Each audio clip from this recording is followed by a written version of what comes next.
পরে একটু শুনলাম যে ছুটি দিয়ে দিতে সাইড দিয়ে ছুটি দিয়ে দিচ্ছে। পরে আমি একটু একটু বাড়াইলাম, বাড়াই রে নাইছি যে সব বাড়াই বসছে। পরে কোয়ালিটি যখন আমি বাড়াই খাই এগুলো সব, তো কী হইলো? পরে বস টস আবার জিজ্ঞেস করলাম, বললে সব ছুটি দিয়ে দিচ্ছি।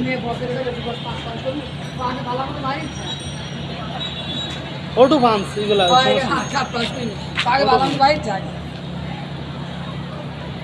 পোলা মানে এই জায়গায় হিরিক মারে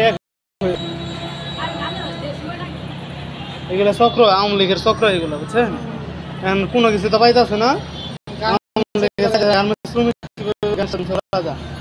কারণ গার্মেন্টস শ্রমিক না, শ্রমিক তো বেশি, এরা অনেক কিছু করতে পারে। সব ছুটি, হামিম, সেতেরা, স্টার্লিং সব ছুটি।